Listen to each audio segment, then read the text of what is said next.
Yeah, I've had a few jobs. They don't usually last too long, though. Well, hell, let me think about it for a minute. I worked at the zoo for a little while. I had to clean up stuff. I was one of them janitors. And what happened was, there was this gorilla that was in the zoo, and there was only one of them in the whole wide world left, and she was a female. And this gorilla got real ornery one day. She just meaner than hell. And all them veterinarians, all them zookeepers and stuff was trying to figure out what in the hell was wrong with this damn rare-ass gorilla.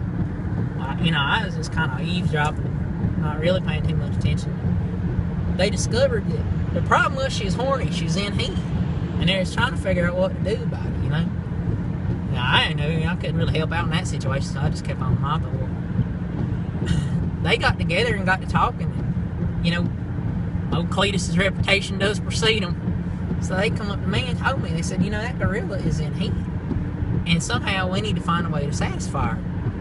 Well, I offered to let them use my mop handle, and they said, no, we done kind of tried something like that, and it didn't work. And I said, well, what in the hell y'all got in mind? And they said, well, we heard about your prowess as a man, and we was wondering if you'd be willing to satisfy that gorilla for $500. And I said, what in the hell? I thought about it, and I said, y'all gonna have to let me think about that for a little bit, because that's a damn gorilla, my old lady's ugly and shit, but damn. So, they was like, all right, well, just let us know in the morning, what you think about satisfying this gorilla. So I went home, and I thought about it. I got there the next morning, I said, well, I reckon I'll do it, but y'all gonna have to give me about a week to come up with that $500. Hell, speaking of gorillas, there's this other time, man, I come walking out of my house, and there's a damn gorilla up in my tree, and now see, I got scared for a minute, because these big feet, however y'all smart people say that. Anyway, they's around where I live, and I've been having problems out of them fuckers, but anyway, this was a gorilla, and it was up in my tree, and I said, well, hell, what am I going to do? And I called up one of them veterinarians, and I said, hey, I got me a gorilla up in my tree, and I don't know what to do about it. She said, well, sometimes that happens because people get them as pets, and they get too big, and they let them go. And I said, oh, kind of like when you flush a baby alligator down the toilet. That time, and it got big, and it was Godzilla, and it ate New York. She said, well, not kind of. And then she gave me this other fella's number, and told me to call him. He can help me get that gorilla out of the tree.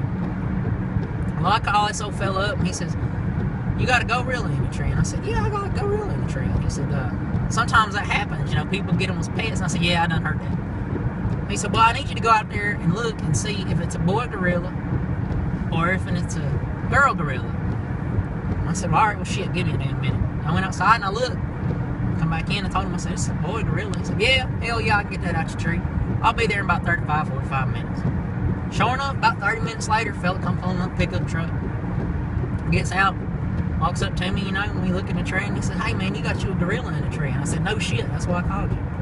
He said, all right, well, I'm going to get that gorilla down. He went to his truck, and he got out a stick, a pair of handcuffs, and a shotgun. He went around the other side and opened the door, and this little chihuahua hopped out of his pickup truck.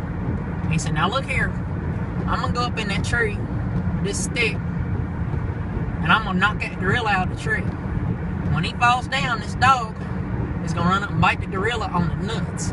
When the gorilla tries to grab a hold of the dog, you put the handcuffs on him. I said, hell, I can handle that. I've done some shit with the zoo before. And he said, all right now. So he starts to get in the tree, and I said, hey, what the hell's a shotgun for? And he says, well, if I fall out of the tree first, shoot that goddamn dog.